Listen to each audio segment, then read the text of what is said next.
चलते रहूँगा पथ पर, चलने में माहिर हो जाऊँगा, या तो मंजिल मिल जाएगी या अच्छा मुसाफिर बन जाऊँगा। इसी लाइन के साथ मेरे दिन की शुरुआत होती है और इसकी शुरुआत जहाँ से होती है मैं आपको वहाँ ले चलता हूँ। 90s के दौर में ले चलता हूँ। मध्य प्रदेश के बैतूल डिस्ट्रिक्ट में एक छोटा-सा गाँव नीमपानी, जिसको गूगल सर्च में भी अगर आप करोगे तो आपको नहीं मिलेगा। उस छोटे से गाँव में एक छोटा-सा घर, जो मिट्टी का घर है, 6 लोगों की ज़िंदगी के बारे में बात करने वाला हूँ मैं। तो 6 लोगों में मम्मी-पापा और 2 भाई, 2 बहन। पापा की एक job, government job, forest guard की जॉब, एक मिनिमम सैलरी, मम्मी हाउसवाइफ और 4 बच्चों में सबसे बड़ा बेटा मैं। तो आज मैं आपको अपनी स्टोरी शेयर करने वाला हूँ। तो जब आप एक विलेज से निकलते हो, उस विलेज में कोई बहुत बड़े ड्रीम नहीं होते आपके। इसलिए ड्रीम नहीं होते बिकॉज़ वहाँ पे आपको कोई ऐसा एग्ज़ाम्पल सेट करता हुआ नहीं मिलता है जिसको आप फ़ॉलो कर सको। जिस जगह से मैं आता हूँ, उस जगह में ऐसे किसी के बड़े ड्रीम कभी हुए नहीं, क्योंकि कोई भी ऐसा नहीं था उस विलेज में जो कभी इंजीनियर बना हो, जो कभी कुछ ऐसा कुछ किया हो जिसको हम देख के फ़ॉलो कर सकें। मेरे को आज भी याद है कि जिस घर में हम रहते थे, उस मिट्टी के घर में, जो लोग पुराने घर में रहे होंगे 90s के दौर में, वो लोग मिट्टी की खुशबू को जानते होंगे, जो कि आज के मॉडर्न घर में वो खुशबू आपको नहीं मिलेगी। तो पानी का टपकना और स्टडी टेबल या स्टडी रूम का जो कंसेप्ट आज के डेट में जो दिखता है, वो उस ज़माने में नहीं होता था। हम 4 लोग थे, जहाँ पे जगह मिली वहीं पे हम पढ़ते थे। बहुत सारे लोग मेरी स्टोरी से कनेक्ट भी कर पाएँगे कि जब आप विलेज में पढ़ते हो और 25-30 लोग आपकी क्लास में पढ़ते हैं, तो हो सकता है वहाँ पे आप टॉपर हो। तो मैं भी उन 25-30 लोगों के बीच में अच्छा पढ़ता था। जितने वहाँ के टीचर्स थे वो सपोर्ट करते थे, उनको लगता था कि ये बच्चा अच्छा करेगा, ये गाँव का नाम रोशन करेगा, स्कूल का नाम रोशन करेगा। पापा को भी लगता था कि जो ज़िंदगी वो जी रहे हैं, उस ज़िंदगी से ज़्यादा बेटर ज़िंदगी जो है, वो इन लोगों की होना चाहिए और ये अच्छा पढ़ता है, इसको अच्छा करना चाहिए। और बड़ा बेटा होने के नाते मेरे ऊपर एक थोड़ा-सा प्रेशर रहता था बेसिक सा, कि मैं अगर ज़िंदगी में अच्छा करूँगा, तो मेरे आने वाले जो भाई-बहन हैं, वो भी ज़िंदगी में बड़ा अच्छा कर पाएँगे। तो इस प्रेशर के साथ ज़िंदगी स्टार्ट हुई। उस विलेज का माहौल, जहाँ पे कोई कार वगैरह नहीं होती थी, जहाँ पे बैलगाड़ी और साइकिल ही हमको देखने को मिलती थी। इसलिए मैं बोला कि किसी के ड्रीम उस टाइप से बड़े नहीं होते थे। जब मेरा 1 से लेके 8 क्लास तक मैं उसी निम्पानी वाले विलेज में पढ़ा, उस गाँव में। उसके बाद 9 से लेके 12 तक एक छोटा एक और गाँव था, वहाँ पढ़ा, जहाँ पे थोड़े से ज़्यादा लोग थे। और आप मान लीजिए कि मैं छोटा गाँव बोल रहा हूँ, इसका मतलब है कि आप मेट्रो ट्रेन में जितने लोग सफ़र करते होंगे, उतने ही लोग उस गाँव में रहते होंगे। उसके बाद जब मैं 12th कंप्लीट हुआ, मैथ्स और साइंस बैकग्राउंड से जब मैं कंप्लीट किया अपना 12th, उसके बाद ये था कि क्या करना है, क्योंकि वहाँ के लोगों का ये रहता था कि ग्रेजुएशन करके ऐसी छोटी-मोटी जॉब कर ले, क्योंकि उतना ही ड्रीम होता था। बट पापा चाहते थे कि मैं कुछ और बड़ा करूँ, कुछ अच्छा करूँ, ज़िंदगी को बेटर बनाओ, जो ज़िंदगी हम जी रहे थे, उससे बेटर ज़िंदगी हो।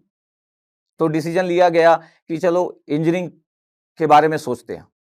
जब इंजीनियरिंग के बारे में सोचना स्टार्ट किए, 12th कंप्लीट होने के बाद, तो पता चला कि एंट्रेंस एग्जाम देना पड़ता है। पहली बार मैं गाँव से निकलकर भोपाल सिटी में आया। पापा लेके मेरे को आए। जब भोपाल सिटी में पहली बार आया, तो वहाँ पे इतनी सारी गाड़ियों को देख के लगा कि अरे! इतने तो हमारे रास्ते नहीं होते हमारे विलेज में, इतनी सारी गाड़ियाँ।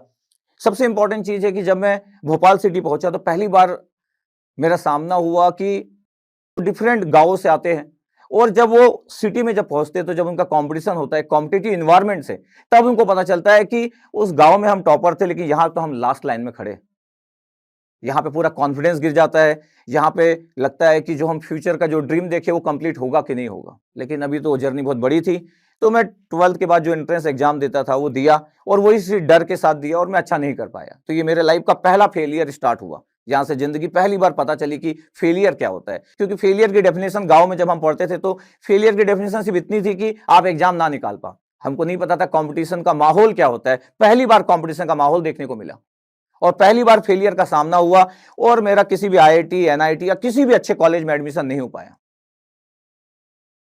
उसके बाद मेरे को लगा कि अब ज़िंदगी में क्या करेंगे, बट बहुत कम मार्क्स आने के बाद भी मेरा एक नॉर्मल से प्राइवेट कॉलेज में एडमिशन हो गया, क्योंकि वो टाइम जो है वो 2000 का टाइम था, और उस समय बहुत सारे इंजीनियरिंग कॉलेज इंडिया में ओपन हो रहे थे, इसलिए मेरे को एडमिशन मिल गया एक नॉर्मल से प्राइवेट कॉलेज में। बी करना स्टार्ट किया। अब बी के साल निकलते गए, 3 इयर्स हो गए लगभग, और कैसे भी करके मैं मैनेज किया और बी के जितने भी मेरे सेमेस्टर थे उसको क्लियर करते गया। मैं पहला बंदा था जो उस गाँव से इंजीनियरिंग कॉलेज में आया था। तो उनको लगता था कि इंजीनियरिंग कॉलेज करके ये बहुत ही अच्छा कुछ कर पाएगा, लेकिन मेरे को तो पता चल चुका था कि ऐसे बहुत सारे गाँव से निकल के लोग इंजीनियरिंग कॉलेज में पहुँचते हैं, और उनको पता चलता है कि मेन कॉम्पिटिशन तो अब चालू होने वाला है। उसके बाद मैं 3rd ईयर में गेट की प्रिपरेशन स्टार्ट किया। मेरे माइंड में वो डर तो बना हुआ था कि कॉम्पिटिटिव एग्जाम का जो स्टाइल होता है प्रिपरेशन का वो डिफरेंट होता है। आपके यूनिवर्सिटी का एग्जाम, आपके स्कूल का एग्जाम, उसकी प्रिपरेशन अलग होती है, कॉम्पिटिटिव एग्जाम की प्रिपरेशन अलग होती है। अब मैं जब अपनी गेट की प्रिपरेशन कर रहा था तो मेरे एक सीनियर थे, उनके कुछ बैक लगे हुए थे, तो वो बोले कि तुम गेट की प्रिपरेशन कर रहे हो, कुछ सब्जेक्ट पढ़ा दो, तो मैं उनको पढ़ा दिया। उनको बहुत अच्छा लगा, कुछ अमाउंट भी दिए, जबकि सीनियर थे। वहां मेरे को पहली बार पता चला कि मैं अच्छा पढ़ा सकता हूं। और जब मैं इंजीनियरिंग कॉलेज में जब पढ़ता था तो मेरे को कई बार लगता था कि इतना सिंपल सा कंसेप्ट टीचर इतना टफ क्यों कर रहा है, इतना कॉम्प्लिकेटेड क्यों कर रहा है, इसको तो इजी भी किया जा सकता था। बट समय निकलते गया। बट ये है कि मैं अपने बी के टाइम में ऑनेस्टी के साथ स्टडी किया, क्योंकि मेरे मन में हमेशा लगता था कि इंजीनियरिंग करने के बाद भी अगर कुछ नहीं हुआ तो क्या होगा। क्योंकि बहुत सारे लोग तो ये सोच रहे कि आईटी से इंजीनियरिंग कर रहा है, किसी ना किसी बड़ी कंपनी में काम करेगा या इंडिया से बाहर जाएगा और लोगों को मोटिवेट करेगा, उस गांव में रहने वाले लोगों को। लेकिन असली जो सच्चाई थी वो तो मेरे को पता चल चुकी थी कि इतना आसान नहीं है। और मेरा जो कॉलेज था वो प्राइवेट कॉलेज था, वहां पे प्लेसमेंट नहीं था, तो मेरे को पता था कि जॉब इतनी जल्दी लगेगी भी नहीं। तो मैं गेट की प्रिपरेशन स्टार्ट किया। उसके बाद वो जो डर था वो मेंटेन था। और जैसे ही जब मैं लास्ट ईयर में जब गेट का एग्जाम दिया तो अगेन सेकंड फेलियर। उसके बाद मैं अच्छा परफॉर्म नहीं कर पाया गेट के एग्जाम में भी, बहुत ही कम मेरा स्कोर आया। मेरा जो ड्रीम था आईआईटी में जाने का वो कंप्लीट नहीं हो पाया। उसके बाद मेरे को लगा कि अब मैं क्या करूं, क्योंकि अब एक और फेलियर के बाद आपका डर बढ़ते जाता है। बहुत सारे लोग इस बात को समझ सकते हैं कि जब आप एक फेलियर, दूसरा फेलियर, जब इस टाइप का फेलियर होते हैं तो आपके माइंड में वो डर बन जाता है कि जिंदगी में आप अच्छा कर पाओगे कि नहीं कर पाओगे। क्योंकि वो जो लोगों का जो प्रेशर होता है वो भी आपके माइंड में रहता है। उस गांव का प्रेशर, उस टीचर का, उन जो जितने टीचर मेरे को पढ़ाते थे उनका प्रेशर, और फैमिली वाले कुछ बोलते नहीं थे, लेकिन वो अपने आप प्रेशर बन जाता है कि आपको जिंदगी में तो अच्छा करना पड़ेगा। और मैं हमेशा देखता था कि मेरे पीछे जो लोग हैं, भाई और बहन, क्योंकि घर में मैं सबसे बड़ा बेटा था, तो उनकी जिंदगी भी डिपेंडेंट थी कि मैं कैसे करूं। क्योंकि पापा मिडिल क्लास फैमिली में जब रहते, और पापा की जो जॉब थी गवर्नमेंट जॉब, बहुत ही सैलरी कम थी, तो मेरे को पता था कि बाकी के जो 3 लोग हैं उनको पढ़ाना इतना आसान नहीं है, एक अच्छी स्टडी देना इतना आसान नहीं है, अगर मैं अच्छा नहीं कर पाया तो। उसके बाद मैं सोचा कि 1 साल ड्रॉप लेते हैं। मैं ड्रॉप लेने के लिए भिलाई में रुक गया, जहां से मैं इंजीनियरिंग कर रहा था। और मेरे को लगा कि अब पापा से पैसे मांगना जो है वो ठीक नहीं होगा, अंदर से आवाज नहीं आ रही थी। तो मैं पॉकेट मनी के लिए कुछ लोगों को पढ़ाना चालू किया। 2 लोगों से स्टार्ट किया मैं पढ़ाना।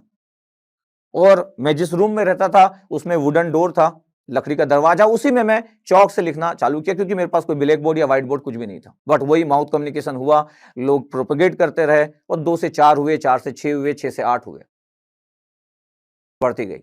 अभी भी मेरे को एक याद है, एक स्टोरी, कि जब मैं 8 से 10 लोगों को पढ़ा रहा था, उस समय मेरा बीएसएनएल में लग गया।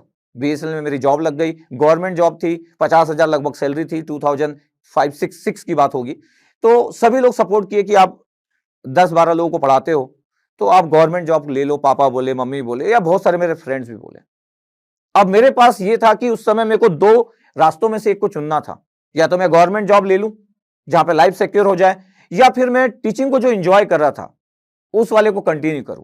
क्योंकि लोग इसलिए भी उस डायरेक्शन में बोल रहे थे बिकॉज यहाँ पे 10-12 लोग को पढ़ा रहा था मैं, उनको लग रहा था कि हो सकता है कुछ समय के बाद ये लोग भी ना रहे, क्योंकि यहाँ पे कोई सियोरिटी नहीं थी। लेकिन मेरे मन में ये था कि इसमें जो मजा आ रहा था, जो मैं फील कर रहा था, जो मैं बता नहीं सकता वर्ड्स में, टीचिंग की फीलिंग एक टीचर ही समझ सकता है। और हमारे सोसाइटी में कई बार जो 8-10 लोगों को पढ़ाते हैं, ट्यूशन पढ़ाते हैं, उनको लोग बहुत अच्छा नहीं मानते कि वो जिंदगी में बहुत अच्छा कर पाएंगे। बट मैं फिर भी डिसीजन लिया, अपने इनर जो अपना जो फील होता है वो मैं सुना, और मेरे को लगा कि मेरे को यहीं पे कंटिन्यू करना चाहिए। आज मेरे को बताते हुए बड़ी खुशी हो रही है कि वो 2 लोगों से जब स्टार्ट किया था मैं, उस 2 लोगों से आज 15 से 16 लाख लोगों तक अपने स्टूडेंट के थ्रू आईआईटी की जो जिंदगी वो जी पाता हूं। मैं तो कभी आईआईटी एमटेक करने पहुंच नहीं पाया, लेकिन मेरे इतने सारे स्टूडेंट इंडिया के हर आईआईटी, एनआईटी, ट्रिपल आईआईटी, जितने भी इंस्टीट्यूट है, सभी जगह से पढ़े, अच्छी अच्छी जगह पे है। तो मेरे को वो फीलिंग है कि मैं भी वहां से पढ़ लिया। बहुत बार लोगों को लगता है कि इत्तेफाक से कुछ लोग बड़े बन जाते हैं, लेकिन मैं बताना चाहता हूं कि वो इत्तेफाक होने के लिए भी आपको मेहनत की गलियों से गुजरना पड़ता है। इत्तेफाक ऐसे ही नहीं होते। फिर मैं पढ़ाते रहा। बस मेरे माइंड में ये था कि जिंदगी में अगर कुछ मिला है तो उसको मैं किसी भी कीमत पे जाने ना दूं, क्योंकि मेरे को लगता है कि जिंदगी में सक्सेसफुल वही है जो दोनों चीजों को कंट्रोल करना जानता है। एक तो सक्सेस को होल्ड करना जानता है, और एक जब प्रॉब्लम आती है, जब फेलियर आता है, तो उसको एक्सेप्ट करके उसे लर्न करके आगे बढ़ता है। दोनों ही चीज बहुत इंपॉर्टेंट है जिंदगी में। अगर आप इन दोनों चीजों पे अच्छा काम करते हो तो जिंदगी में बिग सक्सेस हो सकते हो।